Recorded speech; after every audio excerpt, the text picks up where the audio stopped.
Assalamualaikum warahmatullahi wabarakatuh. Halo anak-anak, selamat pagi.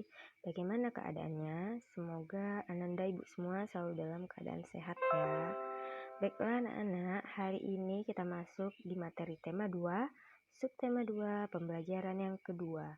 Nah, sebelum memulai pembelajaran, jangan lupa berdoa terlebih dahulu ya.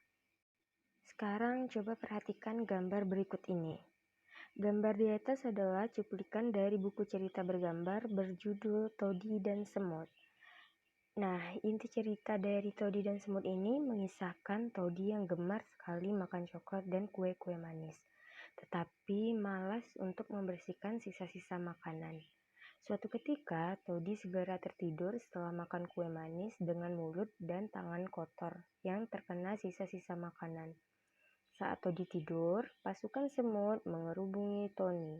Mereka juga menggigit tangan dan muka Todi hingga bentol-bentol. Todi kemudian terbangun dan menangis karena merasa gatal-gatal.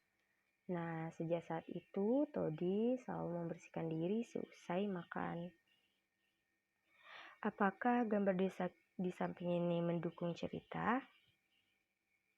Ya, jadi gambar di samping ini mendukung cerita ya. Cerita bergambar itu apa? Ada yang tahu? Nah, cerita bergambar itu adalah cerita yang ditampilkan dengan menggunakan gambar. Contoh cerita bergambar itu adalah komik. Ya, masih ingat kan tentang komik itu apa? Berikut ini adalah unsur dalam cerita bergambar. Nah, unsurnya itu yang pertama ada panel. Panel ini adalah kotak yang berisi ilustrasi dan teks yang tersusun menjadi sebuah cerita. Itu disebut panel. Kemudian yang kedua ada narasi. Narasi ini berisi keterangan tentang latar tempat, waktu, ataupun situasi. Kemudian ada parit. Parit itu adalah ruang antar panel atau jarak antar panel. Dan ada juga balon kata. Balon kata itu untuk meletakkan dialog atau narasi. Dan yang terakhir itu unsurnya adalah ilustrasi. Ilustrasi ini adalah gambar yang digunakan untuk memperjelas suatu cerita. Jadi itu dia unsur-unsur dalam cerita bergambar. Sekarang coba perhatikan cerita bergambar berikut ini. Nah, yang mana yang dikatakan sebagai ilustrasi? Ilustrasi itu adalah yang ini. Nah, itu adalah ilustrasi. Ya. Kemudian yang ibu garis ini itu disebut sebagai parit atau jarak antar ruang. Kalau yang ini disebut sebagai balon kata. Balon kata ini ada juga pada komik ya. Pada materi sebelumnya kita sudah pernah membahas. Kemudian yang ini yang ada narasi itu disebut sebagai narasi, dan juga kotak-kotak yang ada gambar dan teks itu disebut sebagai panel. Ya, bisa dipahami. Kesehatan organ pernapasan itu sangat penting sekali untuk dijaga. Pada materi sebelumnya kita juga sudah membahas bagaimana cara untuk menjaga organ pernapasan. Menjaga kebersihan merupakan salah satu cara untuk mencegah penyakit. Selain untuk menjaga kebersihan, masih ada banyak sekali cara untuk mencegah penyakit. Nah, berikut ini adalah cara memelihara organ pernapasan kita agar terhindar dari penyakit pada sistem pernapasan. Caranya yang pertama itu adalah menjaga kesehatan organ pernapasan. Yang dapat kita lakukan adalah makan makanan yang bergizi agar daya tahan tubuh kita tetap terjaga dengan baik. Kemudian berolahraga teratur supaya alat-alat pernapasan terlatih baik sehingga dapat bekerja dengan baik. Kemudian melakukan istirahat yang cukup dan juga posisi tidur kita yang benar, yaitu miring ke kanan dan jangan terlungkup ya. Cara yang kedua yaitu menghindari zat-zat yang dapat merusak organ pernapasan. Yang dapat kita lakukan yaitu tidak merokok dan menghindari paparan asap rokok karena banyak mengandung racun.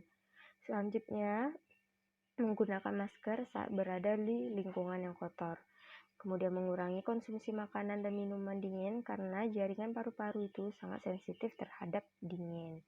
Dan menghindari makan dan minuman yang mengandung banyak gula dan juga bahan kimia karena dapat merangsang lendir pada paru-paru sehingga kapasitas udara yang disimpan di dalam paru-paru itu akan lebih sedikit.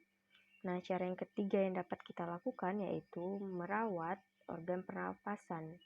dengan cara membersihkan rongga hidung secara teratur, yaitu bulu halus dan rambut hidung berfungsi sebagai penyaring kotoran, serta memeriksakan kesehatan pernapasan secara teratur ke dokter.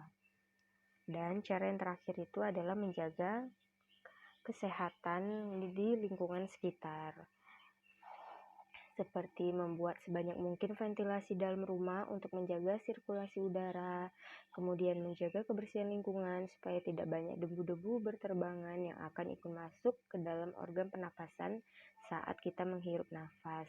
Kemudian membuat udara bersih di lingkungan sekitar rumah dengan menanam banyak tumbuhan hijau, serta mencegah ruangan lembab karena virus dan bakteri yang mudah berkembang di ruangan dengan kelembapan yang tinggi.